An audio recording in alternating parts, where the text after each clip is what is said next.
Today, can you tell us something about John Lewis that the world may not know? You know, how was he behind closed doors, away from the cameras, away from the public? Well, he was a good man. I mean, he'll talk to you if he liked you that well. He'll talk to you 2 or 3 hours. You know what I'm saying? And he was just a good man. All right, thank you so much, sir, and we appreciate all the work you're doing. Thank you. All right.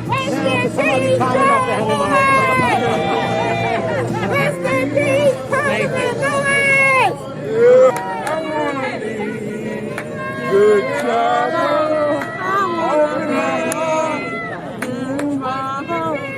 Lord, I open my heart to you.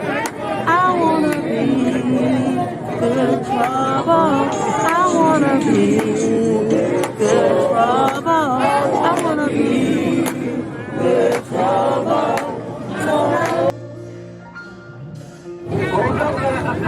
Frat Brothers of Alpha Phi Alpha is here at the funeral for Congressman John Lewis. What brings you all out today? We are here to pay respects to the great brother, Congressman John Lewis. Sorry about that.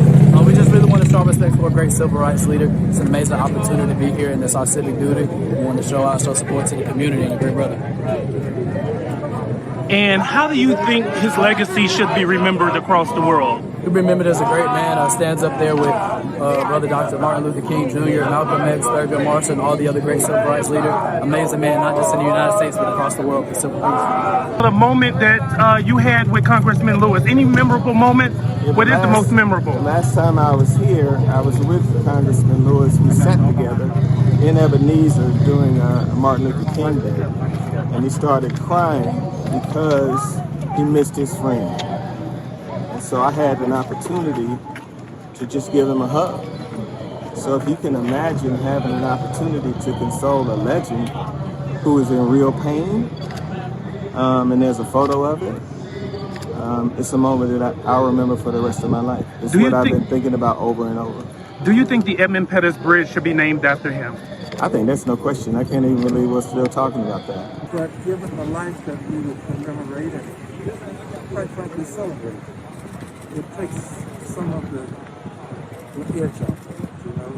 The heart still bleeds for him. We understand that he's in a better place, and the world is a better place because he was here. A good many pieces of legislation passed because we knew he was voting for it.